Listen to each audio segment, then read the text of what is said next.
Hello, welcome to episode 4 of Crimes of a Country Garden. The second series of comedy whodunits for your ears. I'm Ferg. And I'm Heather. And we are new old friends. Things are hotting up at Longmeadow Hall. Penny Pink is determined to solve the murder of Lance Brown before sexist Inspector Chase can, to show him up. Perry's also involved somehow. This series is coming out on a weekly basis, and we're thrilled so many of you are listening. But have you told some of your friends yet? Maybe 10 friends, 12 friends, 33 friends. Siri's listening. Siri, tell Siri. Spread the word and enjoy episode 2. Spread it, enjoy episode 2. I'm really sorry, I mean episode 4. Siri distracted me.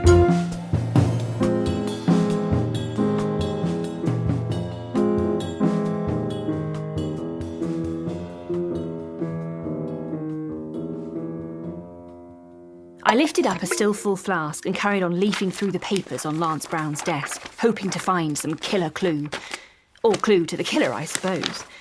Oh, hang on.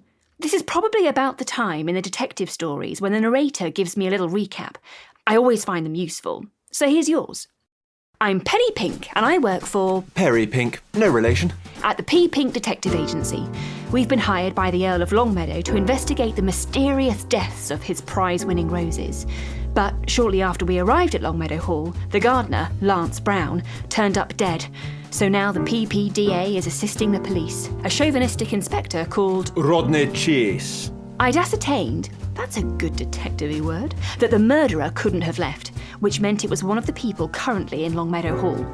We have... the Earl of Longmeadow. A timid old man who is fanatical about his roses. Lady Harriet Longmeadow. His haughty daughter. Mr. Webster. And Mrs. Webster. The Earl's butler and housekeeper, respectively. She seems utterly lovely, and he, well, doesn't. They have a son. Thomas Webster. Who acts as the Earl's valet, and the last of Longmeadow staff is the maid, Maisie Mims. Other than that, there is also the Earl's neighbour, the Countess de Brulé, who believes herself psychic. Now I know what you're thinking. Plus her nephew over from France to woo Lady Harriet, Christophe de Brulé. Finally, we have her footman, Charles Clark. When Perry had shared this list to Inspector Chase, the policeman responded with a joke he found extraordinarily funny. What does Charles do? He's a footman? Perry replied. A footman? I've always been more of a breast or leg man myself. Eh, Perry lad, eh? Breast or leg, eh? Perry went pink with embarrassment and muttered at his feet. So that's everyone. Chase has gathered them all in the drawing room to lay out all the facts of the case, but I snuck out for a secret snoop in Lance Brown's bedroom. I've learned he liked to drink, bottles beneath his bed. Plus, he was obsessed with Lady Harriet, much terrible poetry. Plus, he was ruthless. He'd framed Maisie's brother, the previous gardener. Plus, he was a card cheat in possession of a Webster heirloom. I didn't know what all the pluses added up to, but it was getting late and I was supposed to be in bed. So I slipped out of Lance's room and returned to the wall I was sharing with Perry. Oh yes, that was the other thing. There is a misconception Perry and I are married. We're not, but it was easier to let people believe we were, which means we're now sharing a rather small room with one bed.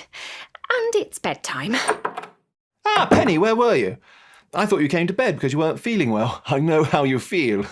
I didn't know whether I should tell Perry the truth or not, but the genuine concern in his eyes convinced me to trust him. I perched on the edge of the bed.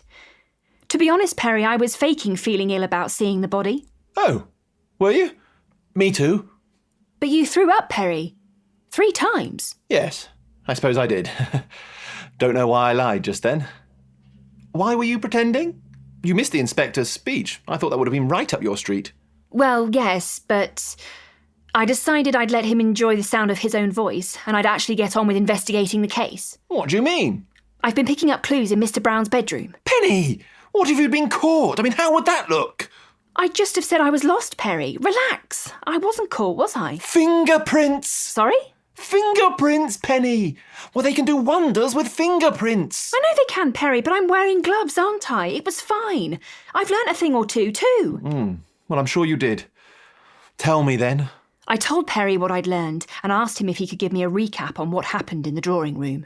I thought you'd ask me that, so I stayed standing while the inspector spoke to keep as focused as I possibly could, which was pretty hard because the embroidery on the Countess's gown put me in mind of this Indian folktale. Which, Perry! Absolutely. Mind if I sit? My feet are killing me. It's your room too. Oh, yes, of course. He gently lowered himself onto the old chair in the corner, which creaked ominously, despite his slender frame, and he jumped back up quickly. Oh, perhaps not. Just sit next to me. Right. On the bed. Yes. So anyway, I kept a watchful eye over the crowd as the inspector chap spoke. He was very reassuring. When Lady Harriet first saw him stood there, she was very agitated, but as soon as he introduced himself, she calmed right down. The same could not be said of Mrs. Webster, who was all of a flutter throughout. Mr. Webster, the butler, he was very stern with her, shushing her and the maid, Maisie, a number of times. He kept looking at Chase with a funny expression. The Earl didn't seem too concerned, though.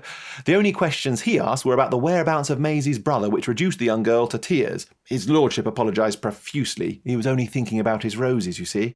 Luckily, that handsome French chap was on hand to provide a handkerchief. For Maisie, not the Earl. What about Thomas? He didn't need a handkerchief. How did he react? Nothing to report, really. He just stood near the door next to the Countess's footman. Both were very proper. Eyes forward, mouths closed, that sort of thing. The Countess is a character, though, isn't she? You read my mind there. Yes. She said she could solve the whole thing with her gift. Apparently she trains it on the races. She's been picking a horse to win the first race of the afternoon and listening to the results on the wireless, and is on a streak of 17 consecutive winners, apparently. How much has she won? The inspector asked the same question, but apparently she doesn't actually place a bet. She's just in it for her gift. Looking a gift horse in the mouth, if you ask me, but that's about the extent of it. So the inspector has left then? I didn't hear a car. No, Lady Harriet said she'd feel much safer if he stayed, and he chivalrously agreed. He's asked that the Countess and her footman don't leave the estate either, so it's a full house this evening, ahead of interviews tomorrow. Interviews tomorrow? Well, we should get some rest then. Yes, absolutely. Oh. Perry and I looked at one another for a few wordless moments. Neither was sure what best to do. As is always the way, I took the initiative. Well, Perry, Mr. Pink, I can't very well sleep in this, and it won't do your suit any favours. So why don't you just stand and face the door for a moment, and I'll, Right. Yes. You'll, take off... I've got a nightdress, don't worry. Yes, of course. Perry stood with a ramrod straight back, and I could see he had tightly scrunched his eyes close. But I still felt enormously self-conscious as I removed my trousers, jacket and blouse and pulled my nightdress over my head and wriggled under the covers. You can turn around now. Yes. Perry didn't move. Mr. Pink? Perry, you can turn around now. I'm decent. Absolutely. He turned around and offered me a sheepish smile. His cheeks were so red it looked like you'd be able to cook bacon on them. So, I'll just take off my suit now and, get into the bed. Next to you, I suppose. It's absolutely fine, Perry. Don't be so stiff. What? I don't know much, but I knew I said the wrong thing. What? Perhaps I'll just take a little stroll and get some fresh air. Perry will do no such thing. It's far too late, not to mention that one of the guests is a killer. I'll face the other way and close my eyes, and you just take off your suit and climb in. We're both adults, it'll all be fine. I was quite stern, and it did the trick. I rolled over and I could hear him shuffling around before sliding ever so gingerly into the bed. He apologised over and over when his elbow grazed the small of my back, but I told him again it was all fine. I don't think either of us slept very much. We both lay stock still, and I could hear him swallowing nervously with every other breath. I think I could actually hear his eyes blinking in the dark. It wasn't the restful night we needed after an exhausting day, and certainly didn't set us up well for what was next to come.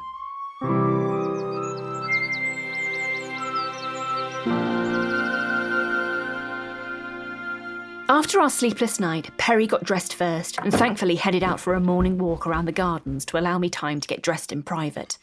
We breakfasted alone in the kitchen as the rest of the staff were busy serving... The proper guests. You two can fend for yourself if you're not going to help. Oh, Terence, don't be so gruff. There's some porridge on the stove, my dear, and the Countess has requested kedgeree. Foreign food for breakfast does seem a bit much if you ask me. But I suppose porridge is from Scotland, though. Is Scotland foreign?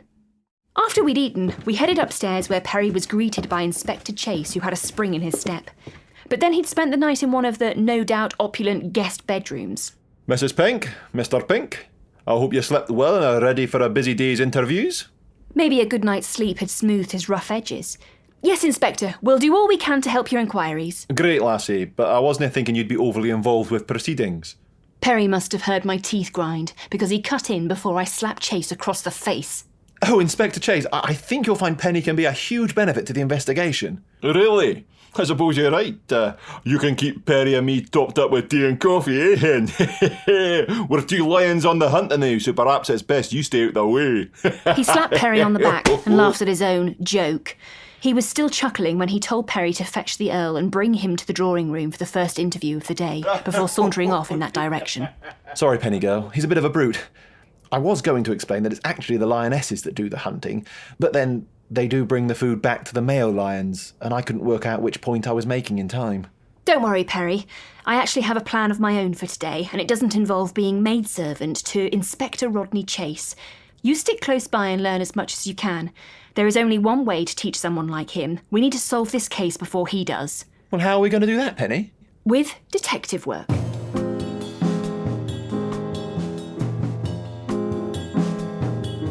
I felt confident telling Perry we'd solve the case, but truth be told, I wasn't sure what my next move was. The cases in the stories I love progress in a nice, orderly fashion. The detective follows a series of hunches and clues which add up to a satisfying conclusion. OK, so what was my first hunch? Nope, no hunches quite yet. But I do have a clue. The Webster's watch which was in Lance Brown's bedroom. Brilliant, a clue to follow. Thomas Webster would be at a loose end while the Earl was being interviewed and might be able to shed some light on it. I found him alone in the card room, sat at a table with a deck of cards split in two before him. One half face up, the other face down. He was so caught up in what he was doing, he didn't notice me coming in. He was staring intently down at the face-down stack, then turning over the top card and placing it on the face-up pile with a little sigh. Then he turned over a jack of clubs and yelped with joy, which made me jump. Yes! Oh, Miss Pink. Sorry, I didn't realise anyone was here. No need to apologise, Thomas. Sorry for startling you. Can I ask what you're doing? His Lordship's speaking with the police, so I've got a few minutes off. Oh, I wasn't checking up on you. I was just wondering what the game was. It's not a game, ma'am. I'm, practising my gift. Your gift? I sat down opposite him at the table. Yeah, I was speaking with Charles, the Countess's footman, and he says she's got the gift of precognition. She can see the future, but she has to practice. So I thought I'd try and learn it. I see. How's it going? Well, I got the last one right. Well, that's good. But if I'm honest, I caught a peek when I turned the previous one over. Ah. Yeah. Anyway, can I help you with something, Mrs. Pink? I'm not getting anywhere here. Oh, I just wanted to ask you a few questions about Lance. Oh. Aren't I going to have to talk to Inspector Chase about all this anyway? Well, yes, but perhaps I'll be asking different questions. Remember, I'm also looking into his lordship's roses. Besides, it might do you good to practice your answers. I don't know why I'd need to practice. I'm just going to tell him the truth. I'm not at all sad Lance is dead, but I didn't kill him. You didn't like Lance?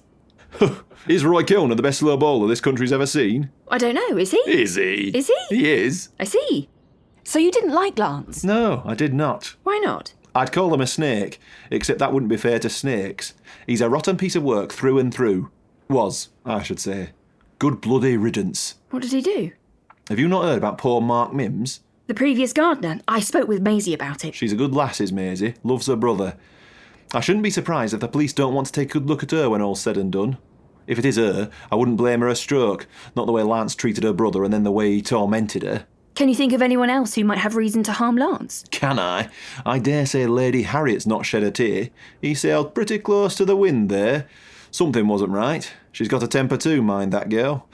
There's a reason they've struggled to marry her off, if you'll forgive me for saying so. Not at all. The truth is more important right now. What do you mean by something wasn't right between them? He was always hanging around her when he could, bringing her cuttings despite the fact she kept telling him not to. She hates the garden, probably because her father loves his roses so much, I reckon. But do you really think she found him so annoying she would have killed him? She damn near did before. Not that he didn't deserve it then. He was spending an awful lot of time up a ladder near her bedroom, training a creeper, he claimed. Being a creeper, more like. Well, any road. Lady Harriet's had just about enough, so one morning she flings her window open and knocks the ladder over. He fell 20-odd feet. Oh gosh, I am sorry. I didn't see you there. A lady doesn't expect to find a man outside her window on the upper floor. Maisie, I think Mr. Brown has had an accident. He'll need some ointment. I've got just the stuff, ma'am. Stings something rotten. Good. I sat up a bit straighter in my seat and asked Thomas if Lance was badly hurt by his fall. Not really. He landed on his gooseberries. My gosh, how did he manage that? What? Oh, bloody hell, no. Oh, imagine. The gooseberry bush is what I mean. He'd have been pulling thorns from places for days. Thank you for telling me, Thomas. Pleasure to help. I'd forgotten about that, actually. It's brought a smile to my face to remember. But that's it in terms of anyone who clashed with Lance? We all clashed with Lance. He was like his name, a big excuse me. I got carried away. But yes, we all clashed with him. My father couldn't stand the sight of him. Doesn't know his place. That's his problem. That and his muddy boots. My mother wasn't exactly a fan either. But you'd have to know her to know. Pleasant enough young man. He has a unique way of being himself, which you have to admire in the young, don't you?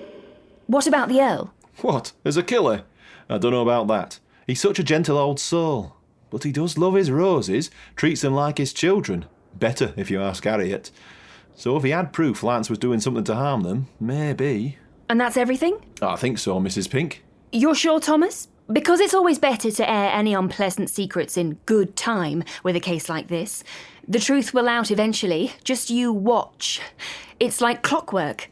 Questions get asked, answers get fudged, and soon you find yourself caught in a lie you didn't mean. Do you know something, Mrs. Pink?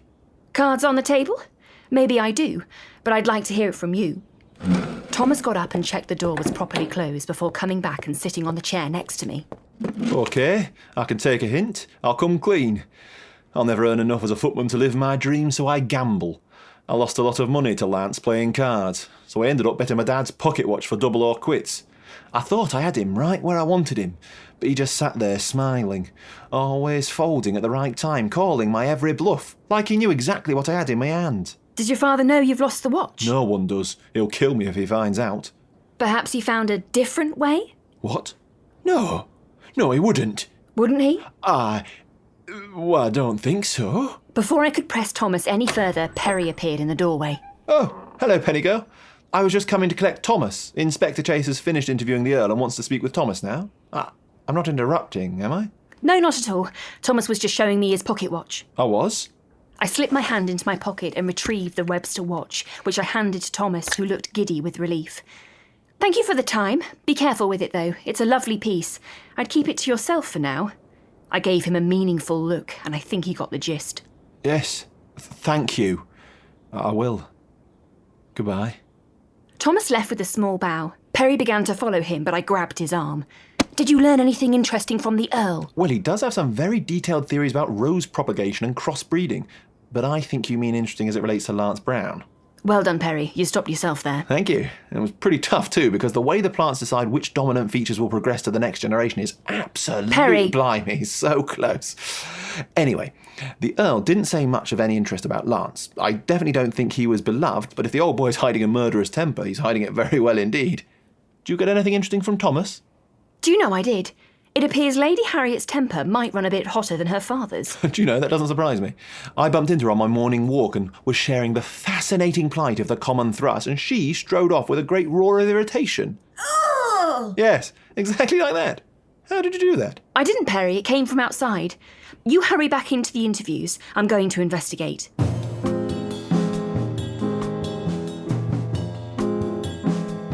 Just bloody well find it! I had left the card room through the French windows, which led out to the garden, and caught sight of Lady Harriet storming away from the housekeeper, Mrs. Webster, shouting over her shoulder. I don't think she saw me appear, but I'm not sure it would have made much difference. Poor little Mrs. Webster looked understandably shaken at her mistress's outburst and was wringing her hands and staring at me with wide-eyed embarrassment. Are you okay, Mrs. Webster? Oh, yes, her ladyship is just stressed because of the murder. Not nice things, murders. She's high-strung anyway, like one of those high wires they walk on at the circus. Not that I go to the circus. Too many jobs around here. Besides, I don't like clowns. I tried to guide Mrs. Webster away from the circus and back to the matter at hand. What has she lost? Oh, she wanted a particular hair clip, but Maisie said it was broken weeks ago. Lady Harriet just wants me to look into it, but I trust Maisie. It's the feet. Too big. Maisie's feet are too big. Maisie's got lovely feet. Clowns. Clown's feet are too big. Some people don't like the faces, but that's just makeup. I can't understand why they need such big feet, though. It upsets me to think of toes that long. I see. Anyway, must be getting on. Things to do, lunch to start, clips to find, E.T.C., as they say, Etc. bless you. No, they say etc., not ETC, Mrs. Webster. Do they now? Is it foreign? Latin, I think. Very posh, I'm sure. But maybe I'll just stick with and that. All means the same, doesn't it? Yes, I suppose it does. Ta-ta then, dearie. Mrs. Webster, before you go, I just wondered if I might ask you about Lance Brown? What would you like to know? Just your general impression of him. I can't do impressions, dear. What you thought of him. Oh, I think he thought himself more important than he had any right to. He'll be looking up at this commotion he's caused and smiling, I shouldn't wonder. You mean looking down? I know what I mean, dear. Lance Brown was no God-fearing man, and it caught up with him if you ask me. I see. You didn't like him then? I love all God's creatures like my neighbours, as it tells me in the Bible. But it doesn't say nothing about having to like them when they're dishonest and dishonourable. What makes you think Mr. Brown was dishonest? Besides how he got rid of poor Mark Mims, I went to his room yesterday looking for something, I forget now, probably returning some clean laundry. Well, anyway, underneath his bed I saw bottles of the Earl's best wine. Only Mr. Webster has access to the cellars, so how Lance got his grubby fingers on it I'll never know. But Mr. Webster would catch hell if he was caught, which is exactly the sort of thing Lance did all the time. He'd set things up so that he could get all the reward without taking on the risk. This talk of risk inspired me to take a chance on a risky question. Like a gambler using a marked deck. For a second, Mrs. Webster stopped wringing her hands and shot me a look. In an instant, the kind old dear disappeared and she was replaced with a woman of steel before quickly shifting back again to the benign housekeeper routine. I wouldn't know anything about such things, dear. I must be getting on. Much to do, and that. Before I could say anything more, she bustled off after Lady Harriet, leaving me alone in the garden, or so I thought. Drifting under the typical country garden noises of rustling leaves and birdsong, I could just about make out the sound of a hushed conversation coming from the topiary pavilion once again. I snuck over and pressed my face against the hedge. Sorry, garden pedants. I pressed my face against the yew tree's trained canopy. Once more I could hear Christophe de Brogly's voice clearly, and this time I knew he could not be speaking with Lady Harriet. I listened in as closely as I could. You don't understand, my darling. I do not care a fig for money and land. I care for you. It's all very well when you say you don't care a fig, when you can buy your own figs. But believe me, once you can't afford a fig, you'll be figging miserable. That's Maisie. Christophe de Brogly is in love with Maisie the maid. I'd no idea if this might be important to the case, but there was no way I was walking away from this. With you on my arm, my cherie, I will be the richest man on earth. If you marry a maid, your family will disown you and you'll not have 2 pennies to rub together. It is not 2 pennies I am thinking of rubbing, huh? Christophe, stop being naughty. I will if you will. No, seriously, this has to stop now. I understand. Until tonight. I don't think you do understand. All of this has to stop. You and I cannot be together. Of course we can. Do you not love me? It's because I love you I'm doing this. You think there's something noble about being poor, but it's just hard work and having no money. You're not bred for it, my sweet. You'll hate it, and you'll hate me for robbing you of all your comforts. After all I have done for you, isn't it worth one more risk? You're not listening, Christophe. It's not a risk, it's a guarantee. Now go, leave me be. You should marry Lady Harriet like they've all planned. But my heart belongs to you. My heart, my soul, my body. Then I command those things to do as I say. Leave me be. You're upsetting me. My darling, Leave me! I pressed myself tightly into the leaves while Maisie ran from the pavilion in tears, followed by Christophe. Well, well, well. Aside from the ill-fated romance, there was something more interesting here. Just what was it that Christophe de Brogly had done for the love of young Maisie Mims? Sought revenge on Lance Brown for ruining her brother Mark, perhaps? I'd been away from the interview room all morning and couldn't wait to catch up with Perry and share what we both had learned. The case was delicately poised. I felt sure a breakthrough was coming soon, but couldn't relax just yet. There was still a murderer at large. Right, who do you reckon's done it? Well, I think... What, you H? You've read the script. I haven't. What? Nothing. So we'd love to know your thoughts on who you think the killer is on social media. We're at New Old Friends most places. Or you can leave us an iTunes review and let us know what you think there. Like the lovely Wendy MBM has. That's right, we might give you a little shout out. Or Gizzababe. Who's Gizzy Babe? We love them. Anyway, there's also, if you're really enjoying the show, you can find a link on our website, newoldfriends.co.uk, where you can support the company by buying us a coffee. Delicious. Hi everyone, just adding a little footnote to the end of the podcast following the announcement on the 22nd of February about the roadmap out of lockdown and the May 17th not before date for the return of theatre. If you do have tickets for Crimes Camera Action before that, please don't contact your venues just yet. They'll contact you. We're working with them. We're also looking at the rest of the tour and how that is going to be affected by the news and whether it can still go ahead. Please bear with us. Please bear with the venues. We want to get back to live theatre as soon as we possibly can, and we're doing everything we can to do so. Bye. Bye. Crimes of a Country Garden is part of Comedy Whodunits for Your Ears, a New Old Friends production. Performed by Heather Westwell and Fergus Woods Dunlop, who also writes the show, with music and sound from Fred Riding.